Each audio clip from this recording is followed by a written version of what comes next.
Boa tarde, meus irmãos. Engrandecido seja o nome de Jesus Cristo no meio do seu povo. Quero convidá-los ao estudo da palavra nessa tarde, que o Senhor em bondade esteja sendo com a gente. Antes, vamos falar com Deus, clamar aqui ao nome do Senhor. Amado Pai, pedimos a tua misericórdia sobre nossas vidas, agrada-te de nós por causa do Senhor Jesus. Deus amado, eu quero pedir para que o Senhor seja com os nossos enfermos, clamamos pelo irmão Clay. Senhor, tem misericórdia dele e da irmã Yara. Clamamos pela irmã Daci, que a tua boa mão seja com a tua serva, Pai. Clamamos, ó Deus, pela irmã Keilânia, pelo seu esposo Jackson. Senhor, tem misericórdia dele. Deus amado, seja com teu povo. Deus, peço pela tua palavra agora, vem falar aos nossos corações. Em nome de Jesus Cristo, eu te peço, ó Deus. Amém, Senhor. Amém. Meus irmãos, abram suas Bíblias. 1 Coríntios, capítulo 15. 1 Coríntios, capítulo 15. Versículo 51 diz assim. 1 Coríntios 15, verso 51. Eis que vos digo um mistério. Nem todos dormiremos, mas transformados seremos todos. Num momento, num abrir e fechar de olhos, ao ressoar da última trombeta. A trombeta soará, os mortos ressuscitarão incorruptíveis, e nós seremos transformados. Porque é necessário que o corpo corruptível se revista da incorruptibilidade e que o que é mortal se revista de imortalidade. Meus irmãos, eu gostaria de falar nessa tarde sobre razões para o arrebatamento pré-tribulacional. Razões para o arrebatamento pré-tribulacional. Aqui nós estamos vendo na palavra de Deus que há um mistério que Paulo está revelando. E esse mistério é o arrebatamento. Ele diz assim: olha, nem todos nós dormiremos. Aqui está falando sobre o sono, sobre a morte física. Então, o corpo, símbolo de morte, é descanso, um eufemismo.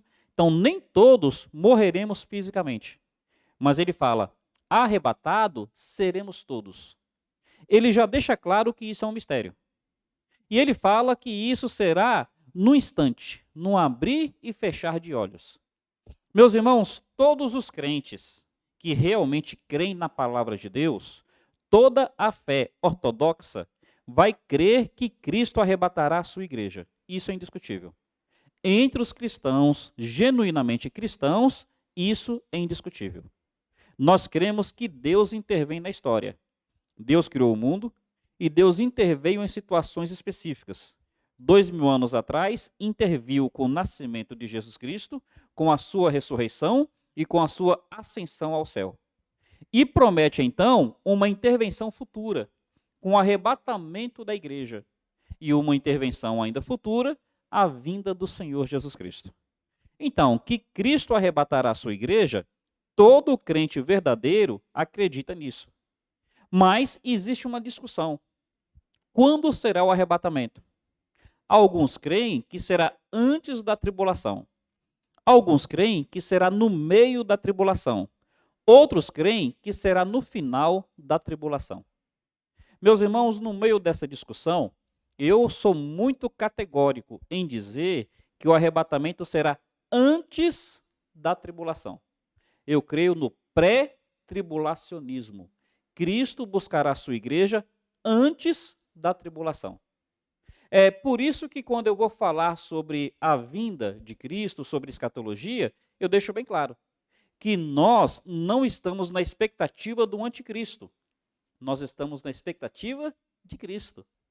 Então, quando fala que o anticristo está por aparecer, aí o sinal da besta, essas coisas todas, nós acreditamos. Só que nessas horas nós fazemos aquilo que Jesus fala. Nós levantamos os nossos olhos e nós exultamos, nós nos alegramos, porque diante dessas coisas nós vemos que perto está a nossa redenção. Meus irmãos, por que nós nos alegramos? Porque a gente não vive na horrenda expectativa do anticristo, na horrenda expectativa da tribulação. Nós nos alegramos porque nós ficamos na maravilhosa expectativa de Cristo. na maravilhosa expectativa do arrebatamento. Creio no arrebatamento pré-tribulacionista. Quais são as minhas razões? Eu não vou fazer aqui um estudo exaustivo para apresentar todas as razões, mas eu vou dar algumas aqui para a reflexão, para a compreensão de todos nós. Primeira razão, é um estudo coerente das Escrituras. Explicar melhor. Quando nós falamos sobre estudo das Escrituras ou interpretação das Escrituras, nós chamamos isso de hermenêutica. É a ciência que procura estudar as Escrituras, entender o significado dos ensinos. Aí uma hermenêutica coerente ou uma hermenêutica consistente é aquela que procura estudar a Bíblia dando sempre uma linha de interpretação igual. Aí nós cremos na interpretação literal das Escrituras, sempre de forma literal. Aí, algumas pessoas que não acreditam no arrebatamento pré-tribulacionista, eles não fazem uma interpretação literal das Escrituras. O que aconteceu no passado, eles creem que foi literal. Jesus nasceu de uma virgem? Eles creem que sim. As profecias futuras, eles já querem dar uma ideia espiritual. Por exemplo, quando Apocalipse fala dos 144 mil escolhidos. Quem crê de forma literal vai dizer que realmente são 144 mil judeus. Quem crê de uma maneira simbólica vai dizer que aquilo é um símbolo dos salvos. Então, meus irmãos, a primeira razão é porque nós defendemos uma interpretação literal das Escrituras em todas as suas passagens. A Bíblia existe símbolo? Existe. Nós interpretamos os símbolos literalmente. Na Bíblia tem alegorias? Uma ou outra. Nós interpretamos essas alegorias literalmente. Aí, porque nós defendemos um ensino literal das Escrituras, uma interpretação literal, que é chamada de hermenêutica coerente ou de hermenêutica consistente, então nós defendemos assim. Aí nós vamos mostrar, então, alguns exemplos. Segunda razão. Primeira, hermenêutica literal, consistente das Escrituras. Segunda razão. Observe aqui as promessas da palavra de Deus acerca do nosso futuro. Abre, por favor, em 1 Tessalonicenses, capítulo 1. 1 Tessalonicenses, capítulo 1. Olha o que a Bíblia diz de uma maneira bem clara, de uma maneira literal. 1 Tessalonicenses, capítulo 1. Paulo está se dirigindo àquela igreja e está elogiando. Está falando do testemunho daquela igreja. Aí vai dizer, no versículo 9, no versículo 8, porque a fé daqueles tessalonicenses repercutiu em toda a Acaia e em toda a Macedônia. Aí no verso 9 fala, porque eles mesmos, no tocante a nós, proclamam que repercussão teve o nosso ingresso no vosso meio. E de como, deixando os ídolos, vos convertestes a Deus, para servirdes o Deus vivo e verdadeiro. Então está dizendo que os tessalonicenses se converteram. Todo mundo vê a transformação dos tessalonicenses. No verso 10, e para aguardardes dos céus, seu Filho, a quem ele ressuscitou dentre os mortos, Jesus, que nos livra da ira vindoura. Olha aí, está dizendo que os tessalonicenses esperavam Jesus Cristo. E a expectativa que eles tinham em Jesus Cristo é que Jesus Cristo os livraria da ira vindoura. Meus irmãos, 1 e 2 Tessalonicenses são cartas escatológicas. São cartas que falam dos fins dos tempos. E qual é a expectativa tessalônica ou tessalonicense acerca da vinda de Cristo? É que Cristo os livraria da ira vindoura. Então nós cremos que o arrebatamento é antes da tribulação, primeiro, por uma hermenêutica consistente, coerente, seguindo a interpretação literal da Bíblia. Segunda razão é porque a Bíblia promete que os crentes estarão livres da ira vindoura. Além desse verso, olha por favor Apocalipse, capítulo 3. Apocalipse, capítulo 3. Olha, por favor, o versículo 10. Apocalipse 3, versículo 10. Está falando com a igreja de Laodiceia. Está dizendo assim a igreja de Laodiceia: porque guardaste a palavra da minha perseverança, também eu te guardarei da hora da provação que há de vir sobre todo o mundo, para experimentar os que habitam sobre a terra. Olha aí, Jesus Cristo falando para a igreja de Filadélfia. Porque vocês guardaram a minha palavra, eu também guardarei vocês da provação. Tem tradução que fala da tribulação que há de vir sobre todo mundo, sobre os que habitam sobre a terra. Mais uma vez, a Bíblia nos falando que Jesus Cristo nos livra da ira vindoura, nos livra da provação que há de vir sobre toda a terra.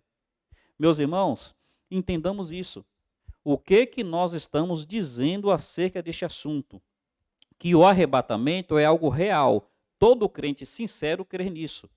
E entre os crentes sinceros, há uns que acreditam que Cristo só vai arrebatar a igreja depois da tribulação.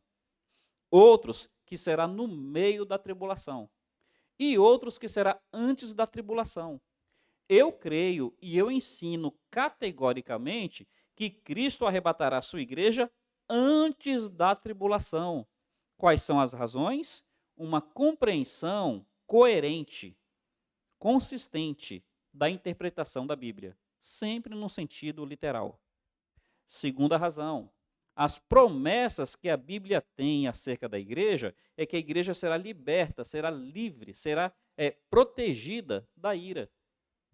Indo um pouco além, quando nós falamos sobre essas questões, a igreja é a noiva de Cristo. E Cristo, o noivo da igreja. O arrebatamento é o que nós chamamos de as bodas do Cordeiro. É quando o noivo vem buscar a sua noiva.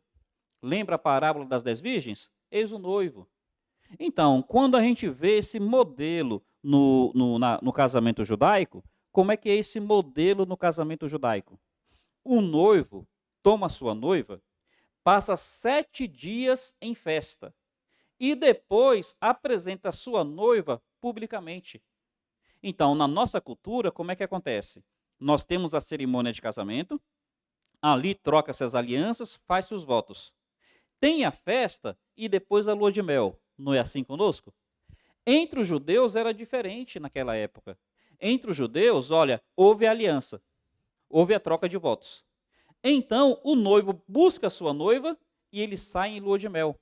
São as bodas do Cordeiro. Passam 7 dias em festa. E então eles retornam para apresentar a noiva publicamente, já como a sua esposa. Ô pastor, onde é que tem isso na Bíblia? Meus irmãos, tem pelo menos 2 situações que a gente vê que era assim o casamento judaico. A primeira está em Gênesis. Abre comigo, por favor, em Gênesis.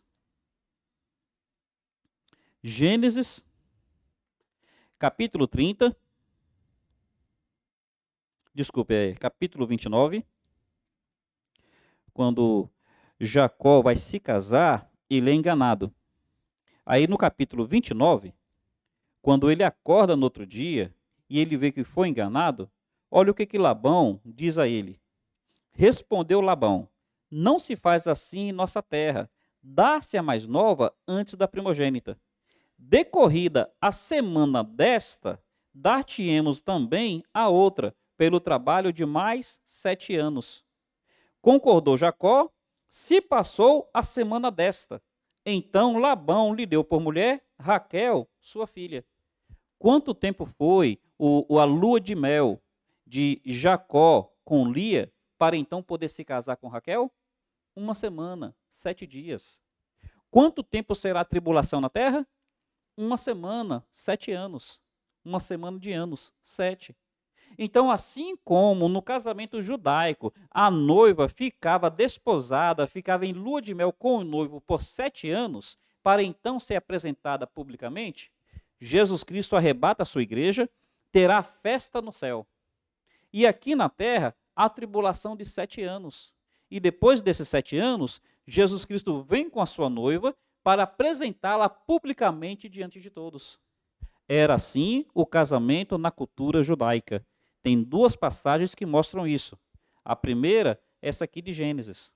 Mas vai comigo também para Juízes, capítulo 14. Juízes, capítulo 14.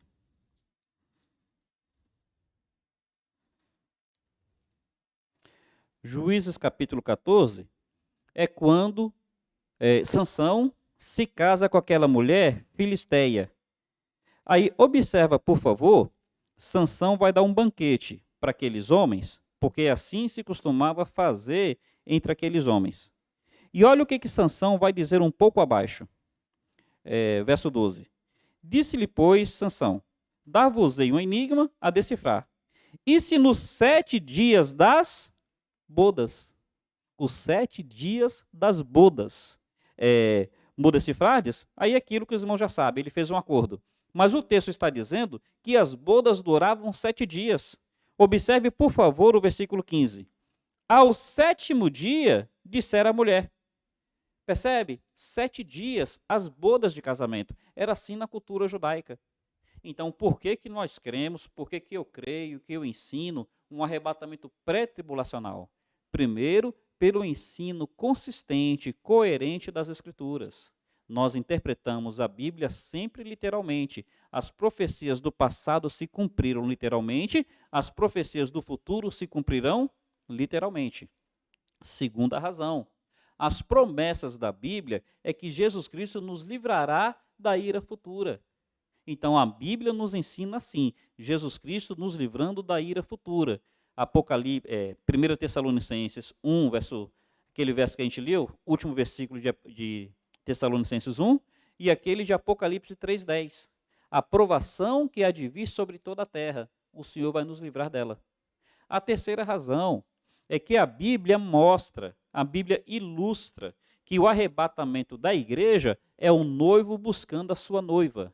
Depois do arrebatamento tem as bodas do Cordeiro. E o Velho Testamento nos ensina que essas bodas são de 7 anos. Então, meus irmãos, o que a igreja está esperando? 7 anos de tribulação na terra ou 7 anos de bodas com Jesus Cristo? Percebe a diferença? Aí a Bíblia vai nos levando a perceber que o ensino natural, o ensino claro, o ensino coerente nos dá condições de esperarmos Jesus Cristo antes do arrebatamento da igreja. Até agora, nós já demos 3 razões. Me permita ir para uma quarta. Quando Jesus Cristo vai ilustrar a sua vinda, ele vai ilustrar associando com Noé e associando com Ló. Ele diz, assim como foram nos dias de Noé. Como é que foi nos dias de Noé?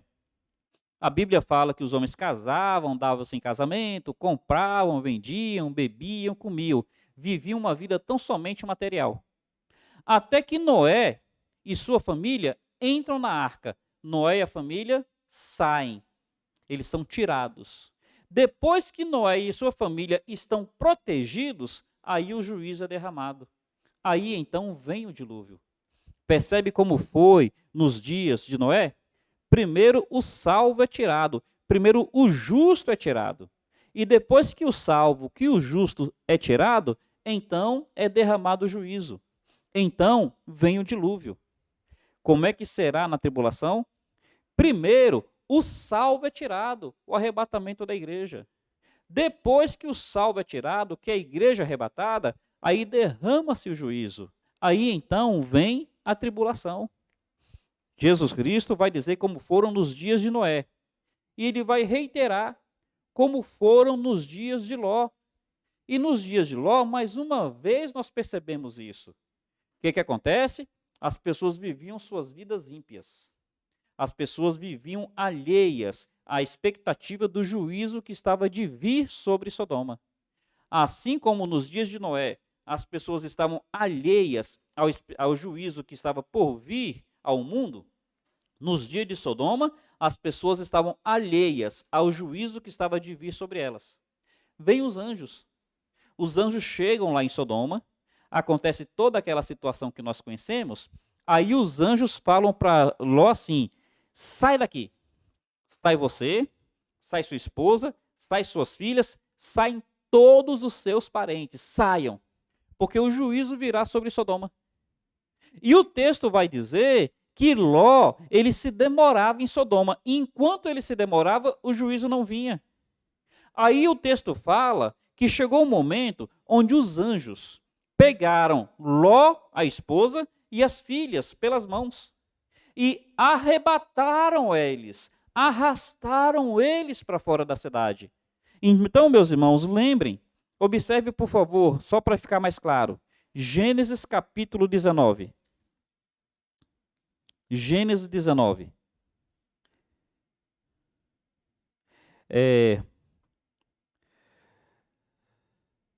Verso 15 diz assim: ao amanhecer, apertaram os anjos com Ló, dizendo: levanta-te, toma tua mulher, tuas 2 filhas, que aqui se encontram, para que não pereças no castigo da cidade. Como, porém, se demorasse, pegaram-no os homens pela mão, a ele, a sua mulher e as suas 2 filhas, sendo-lhe o Senhor misericordioso, e o tiraram e o puseram fora da cidade. Havendo-os levado fora, disseram: livra-te a tua alma. Percebe? Eles pegaram Ló pela mão, a esposa de Ló pela mão, um anjo. O outro anjo, uma das filhas pela mão e a outra filha pela mão. Sendo-lhe o Senhor misericordioso, porque eles se demoravam. Meus irmãos, eles foram arrebatados da cidade. Eles foram arrastados da cidade. O que Jesus Cristo falou? Assim como foram nos dias de Ló. Primeiro o justo é tirado. Depois é que vem o juízo. Porque o texto está dizendo: sendo-lhe o Senhor misericordioso. Deus, por misericórdia, ele vai tirar a sua igreja da terra antes da tribulação. A igreja do Senhor será arrebatada. Primeiro o justo é tirado, depois o juízo é derramado. Meus irmãos, vejam o que eu estou dizendo. Quais são as minhas razões para defender um arrebatamento pré-tribulacionista? Todo crente sincero crê no arrebatamento. Todo crente sincero crê na vinda do Senhor Jesus Cristo. A diferença é aqueles que creem que Cristo virá depois da tribulação arrebatar a sua igreja, no meio da tribulação arrebatar a sua igreja, ou antes da tribulação arrebatar a sua igreja. Eu creio sinceramente e eu ensino a partir das Escrituras. Jesus Cristo vem e encontra a sua igreja nos ares. Encontrou a igreja nos ares, aí volta para a presença do Pai. Aqui na terra começa a tribulação. No final da tribulação, que é de 7 anos, aí Jesus Cristo volta com a sua igreja. E então ele pisa sobre a terra, apresentando a sua igreja já gloriosa. É onde então vai acontecer o Armagedon. Aí vamos entender um pouco melhor o que isso quer dizer. Lembra lá em 1 Tessalonicenses capítulo 4? Lá em 1 Tessalonicenses capítulo 4, vai falar que nós não devemos ser ignorantes acerca dos que dormem, para não sermos como os demais que não têm esperança. Está assim, 1 Tessalonicenses 4, versículo 13. Aí fala: porque se cremos que Deus ressuscitou Jesus Cristo, ele também há de ressuscitar aqueles que em Cristo creem. Aí fala que, a partir do verso 15, ora, ainda vos declaramos por palavra do Senhor isto: nós os vivos, os que ficarmos até a vinda do Senhor, de modo algum precederemos os que dormem. Porquanto o Senhor mesmo, dada a sua palavra de ordem, ouvida a voz do arcanjo, ressoada a trombeta de Deus, descerá dos céus. Os mortos em Cristo ressuscitarão primeiro. Depois nós, os vivos, os que ficarmos, seremos arrebatados juntamente com eles, entre nuvens, para o encontro do Senhor nos ares. Então, Cristo virá até os ares arrebatar a sua igreja. Nós temos um símbolo que é praticado constantemente e a gente não sabe por quê, que é o casamento na nossa cultura cristã. Então, como é que é o casamento na nossa cultura cristã? Por que a noiva está de branco? Porque lá em Apocalipse fala que o branco é a justiça dos santos. Branco fala de pureza. Por isso que, pelo menos tradicionalmente, a noiva veste de branco para representar a sua virgindade, a sua pureza. Princípios que muitos perderam. mas que nós extraímos das Escrituras. Então, como é que funciona?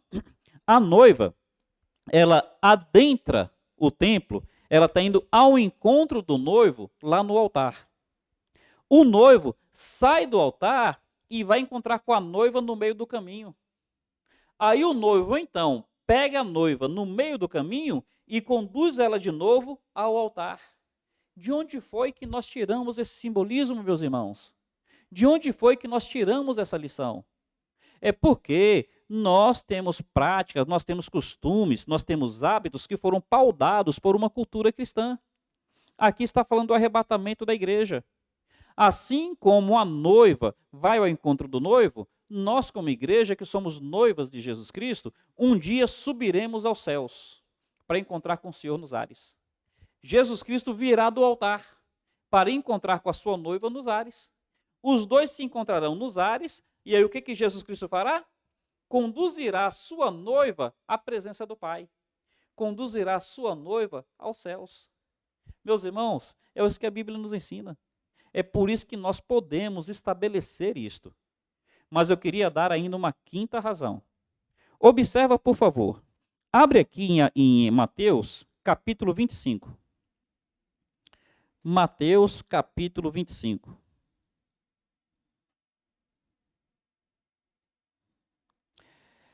Mateus 25 é o sermão escatológico de Jesus Cristo, que acontece desde o capítulo 24.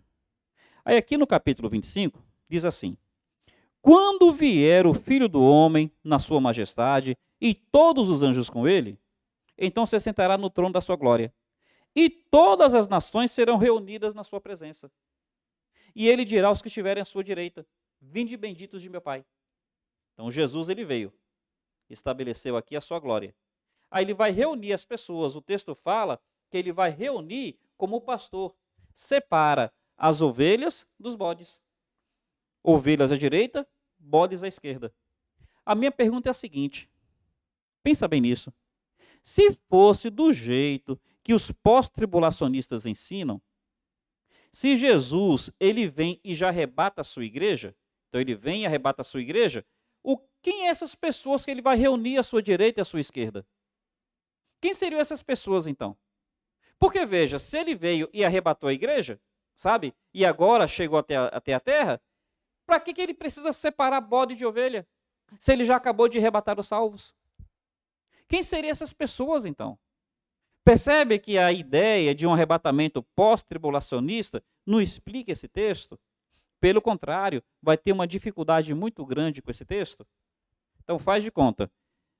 Não houve arrebatamento, está aqui a tribulação na terra. Aí Jesus Cristo desponta no céu. Do que ele desponta no céu, os salvos todos são arrebatados. Aí agora na terra só tem ímpio, né? Aí ele chega na terra e ele vai separar bode de ovelha. Como que ele vai separar bode de ovelha se os salvos já foram arrebatados? Mas, meus irmãos, se nós entendemos do jeito que eu estou colocando, tem o arrebatamento da igreja. Aí, aqui na terra agora, só tem ímpio. E esses ímpios, então, diante do que vai acontecendo, é o que Apocalipse nos ensina, começa a haver uma conversão de judeus. Aquelas duas testemunhas do Apocalipse, aqueles 144 mil, Apocalipse 7. Aí fala que esses começarão a pregar em toda a terra. E diante da pregação desses, é o que Apocalipse 8 fala, uma multidão que ninguém pode contar se converte. Então, meus irmãos, percebe quem são os bodes e as ovelhas do final? Aí no final da tribulação, depois desse tanto de conversão que haverá na tribulação, aí Jesus Cristo desce, e ele já desce com a sua igreja que foi arrebatada 7 anos antes. Aí nós descemos com ele, então ele aqui na terra, agora sim, vai separar os bodes das ovelhas. Percebe que o ensino coerente das Escrituras, o ensino claro das Escrituras, vai nos levar a percebermos um arrebatamento pré-tribulacional? Um arrebatamento que realmente acontecerá antes da tribulação? Aí, meus irmãos, qual é o ponto que eu gostaria que nós estabelecêssemos? Minha razão final. Lá em Lucas capítulo 28, foi o que eu citei ainda há pouco, aliás, Lucas capítulo 22, 21, verso 28. Desculpem. Lucas 21, no verso 28, É o que a gente citou ainda agora há pouco. 21, verso 28. Jesus, no seu sermão escatológico, falando de coisas terríveis, diz assim: ora, ao começarem essas coisas a suceder, exultai e erguei a vossa cabeça, porque a vossa redenção se aproxima.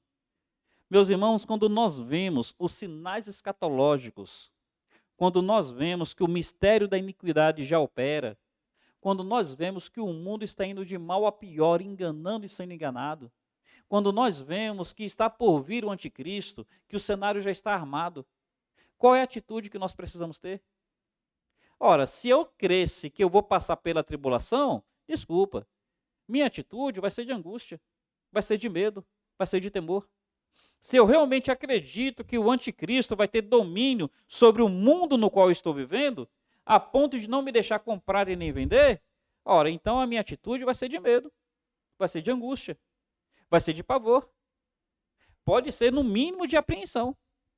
Mas se eu creio realmente que a minha expectativa não é o anticristo, que a minha expectativa é Cristo, se eu creio realmente que eu não estou esperando a tribulação, mas eu estou esperando o arrebatamento, aí eu posso realmente, diante de todas essas coisas, levantar a minha cabeça e exultar, me regozijar, porque perto está a minha redenção.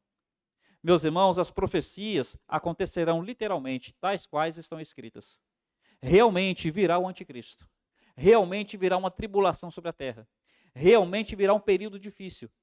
Mas para nós que já cremos no Senhor Jesus Cristo, isso para nós não é motivo de insegurança. Isso para nós não é motivo de medo.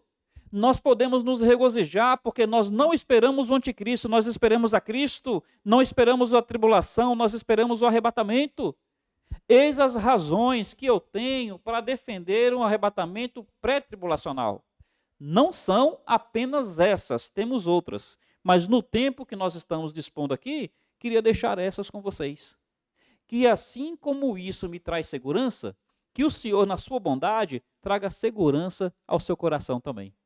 Razões para o arrebatamento pré-tribulacionista. Que o Senhor apresse a vinda do nosso bendito Jesus Cristo. Louvado seja o seu nome. Deus bendito, agradecemos pela tua palavra, viva, eficaz e fala aos nossos corações. Que essa palavra tenha sempre espaço no coração do teu povo. Em nome de Jesus nós te pedimos. Amém, Senhor. Amém. Meus irmãos, encerro dizendo 3 coisas. Amanhã, 17 horas, reunião dos adolescentes aqui na igreja. 19 horas, reunião dos jovens. E domingo, teremos uma palavra especial para trazer à nossa igreja. Espero poder contar com os irmãos. Que o Senhor ricamente os abençoe. Carinhoso abraço.